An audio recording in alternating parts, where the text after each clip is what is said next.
Hey everybody, welcome back. Maybe wondering why I went through the Fun of the World. It's actually because it's several hours later, and now I'm actually going to be doing this. Had to take a bit of a break to upload some videos, and I don't really have too much time to record each day. So, Banjo.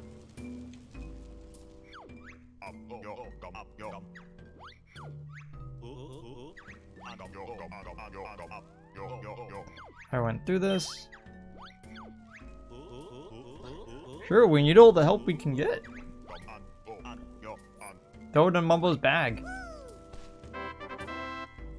Mumbo's magical sack will do all the, will do everything. Word. Oh, Mumbo need to be hero. Mumbo get to be hero at last.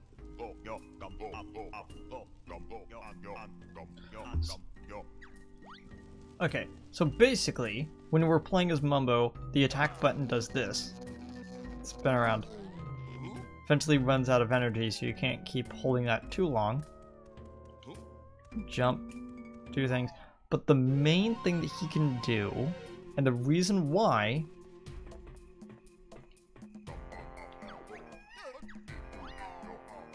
I shouldn't have teleported down. Yeah, maybe. Because we actually need him for this. This Mumbo pad that I brought up before does several different things.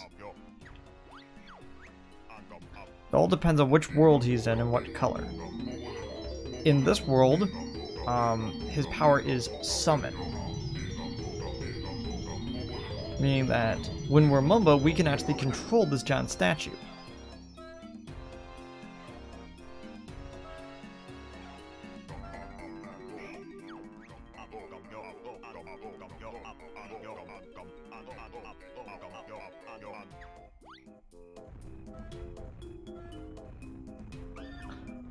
And when in this mode, we can press X to attack as well. Do that. Also kick. Most of what we're actually using the Goliath for is ironically to kick stuff so we can go into the other half of the level. Get rid of that so we can use the flight pad.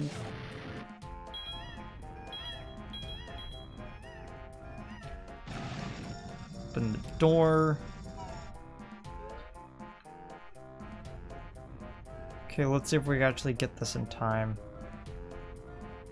Were we able to actually get everything? Yep.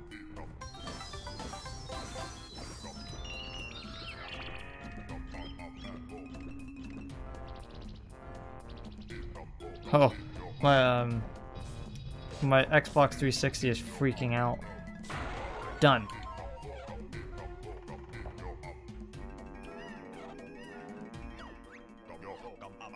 Mumbo magic ran out. Oh no, but I've done everything I need. So yeah, so I did several things right there, and now we don't need Mumbo anymore. That's basically what Mumbo's job is in this game, is literally just to show up, use sometimes one pad to do one thing, and then just not be used for the rest of the level. The things that he does do give us so much more to work with, which is usually why what I'm gonna do in later levels is try to do everything without using Mumbo, and then use Mumbo. Okay, so first off, we opened this door. Let's actually see where this door leads us. Prison compound. He's still talking weird. I don't think we speak that language.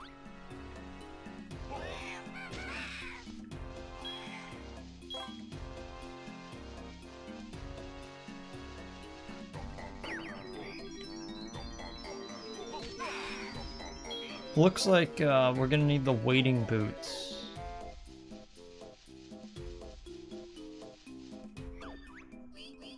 Eek! Someone get me out of here.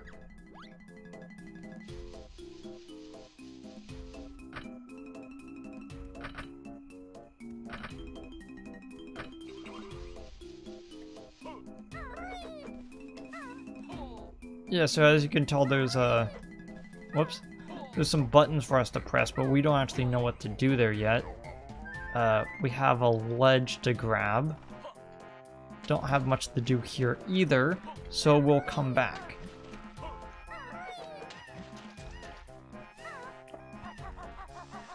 Then again, that's like most of the stuff that we just, that is in that particular section. Oh wait, the wading boots are, use the climb to get to them. Forgot. Next thing we unlocked is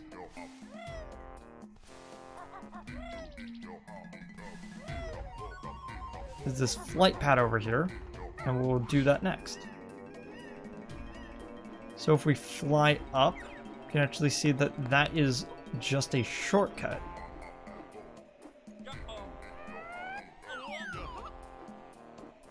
And there actually isn't a reason for it.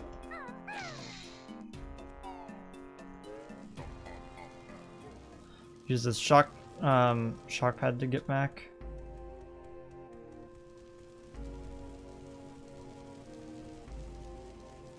And here we go.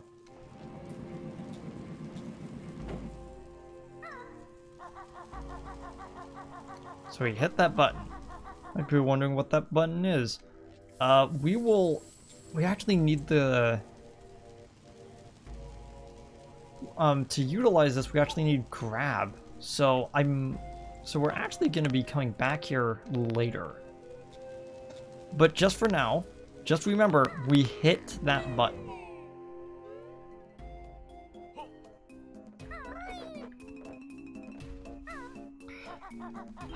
I really should have done it in the order I was originally gonna do it, which was the exact opposite of what I just did. Yay, extending run times.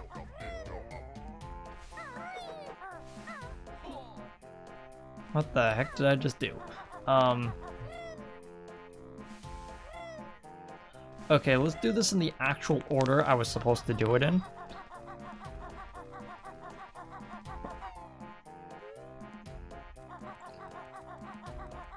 Another red Jinjo.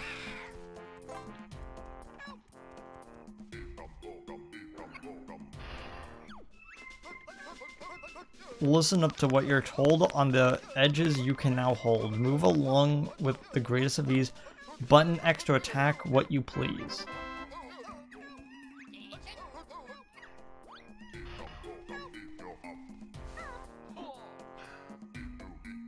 Now press A to climb up.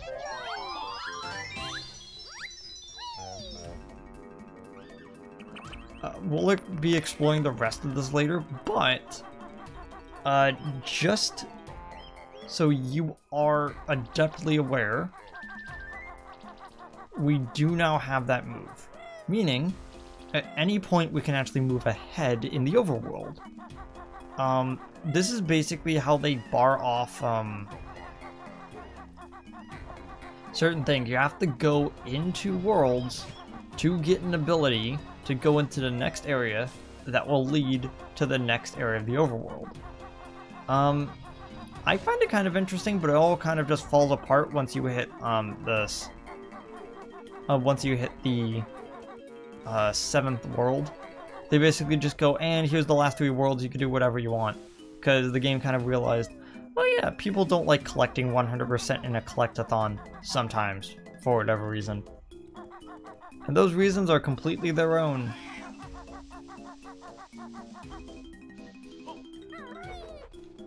Ours is not to ask why and whatnot.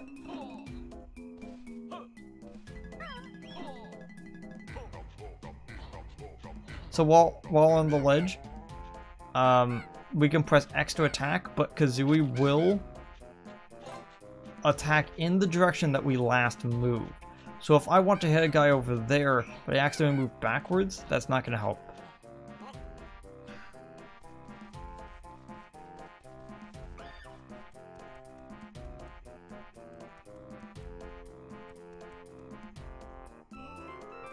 So we can't actually do anything about this Jiggy right here. You might be wondering why.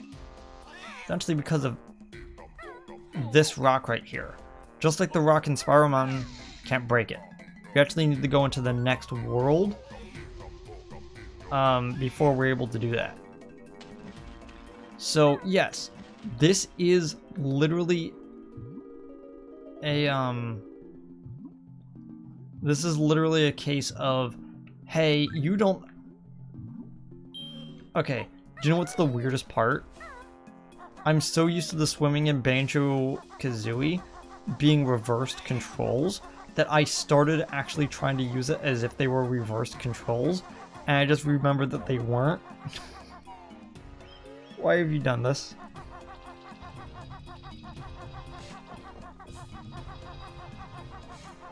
Should have teleported back to the beginning. Oh well. Wait, what am I doing?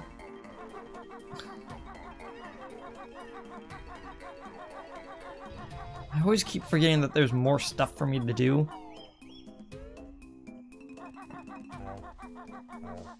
This is all my bad. I would re-record this episode with me not messing up so much, but what fun would that be?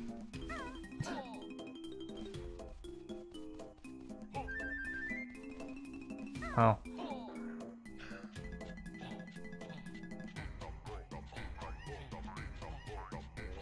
There they are.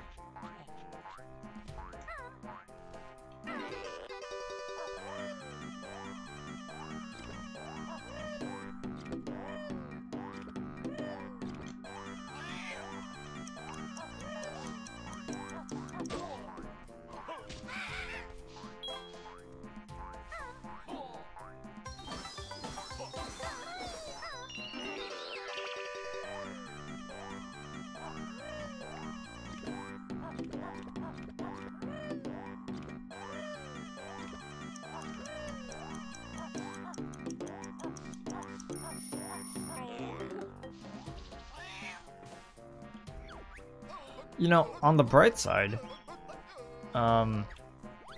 us getting out of that animation of us having the boots on is a lot faster than it used to be in the previous game.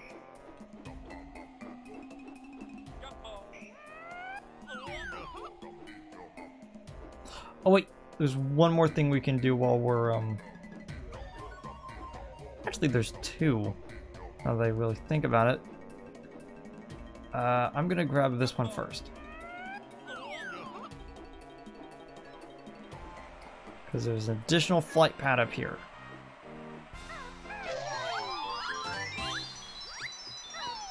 An additional brown Jinjo.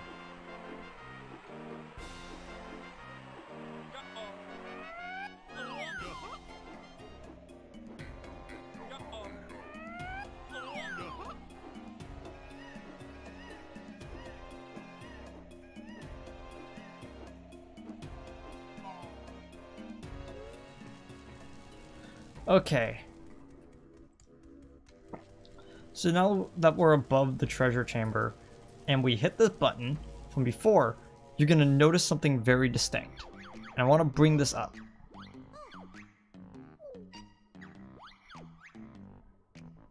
Okay.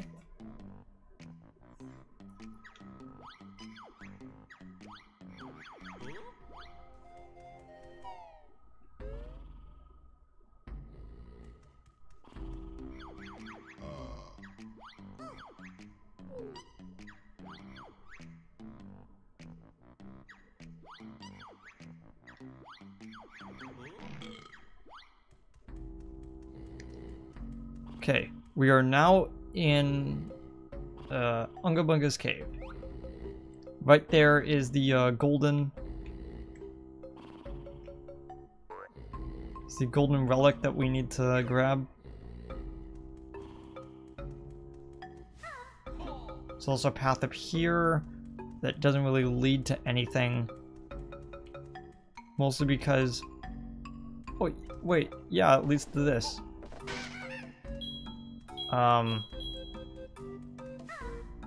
Honeycomb things that attack you.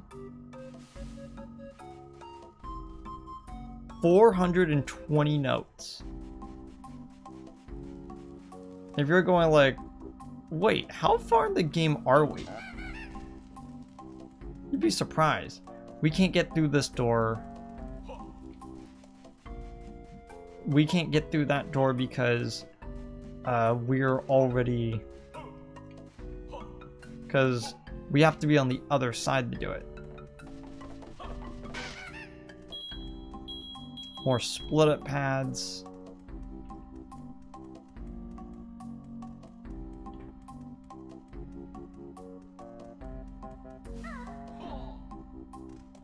As you can probably tell, the big gimmick of this game was the split up pads.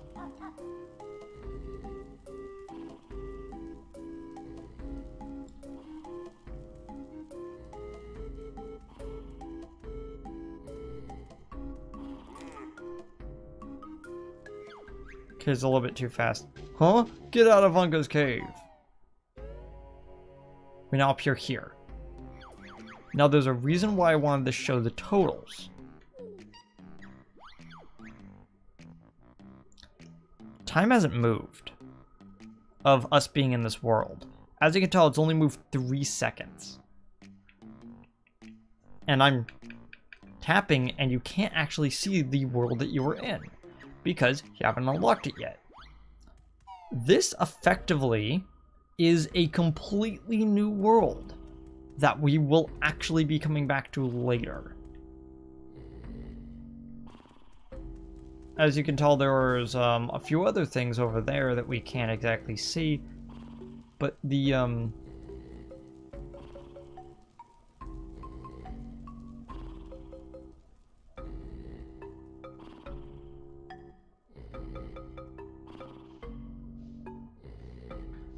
our goal for the next minute or so is to move as slow as possible.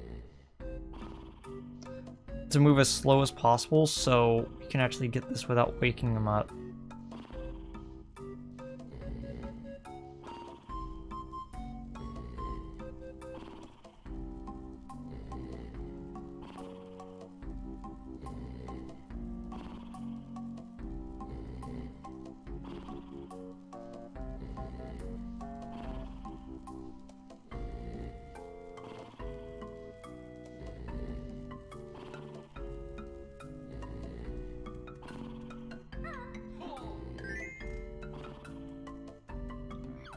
I want to check totals, objects and items, and that's where that one is. As you can see, it's I'm actually kind of sad that it doesn't remain there of like, hey, you collected this item and now you have 0. It's just like a whole list of like things. It's like, okay, and they're in random spots, I guess, but they're actually in order of how soon you can grab them. There it is.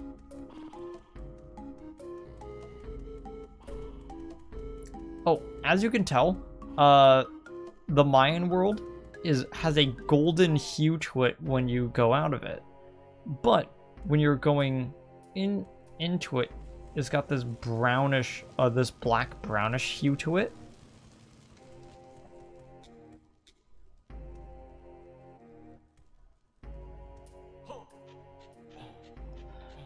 It's actually to denote the color of what world that you're going into.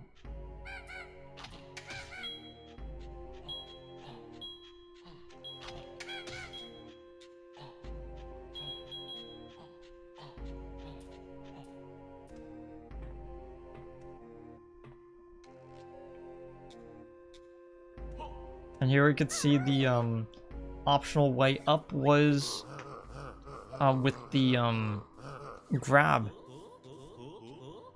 Caveman stole it. Why those thieving little... Careful, this is a family game. Oh yes, so it is. I'll just give you a Jiggy. That makes sense to me. Now, is it on the highest one or the lowest one? Lowest one. Pebble gone. Me in much trouble. Big beatings.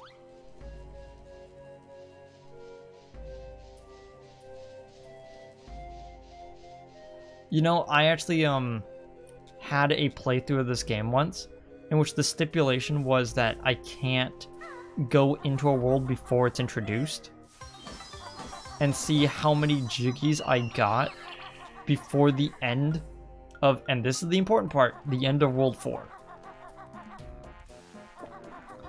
Because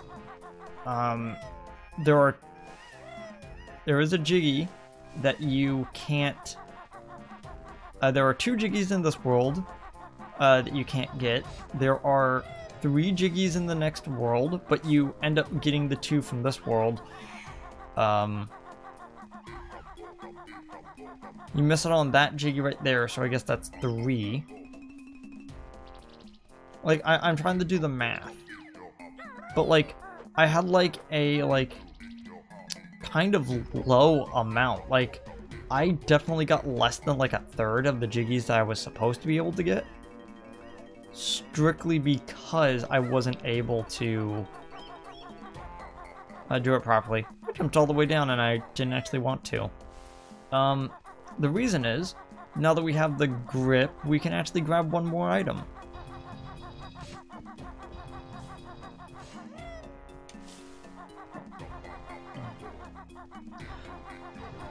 I'm trying to think of what else to say before we go into the next episode, because the next episode I will actually have some things to talk about, because we'll be doing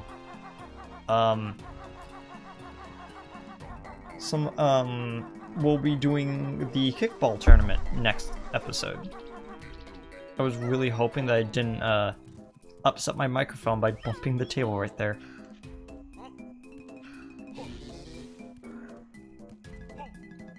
Okay, now that I've done that, I'm gonna go into that area I was in before but didn't actually explore. See you guys next time.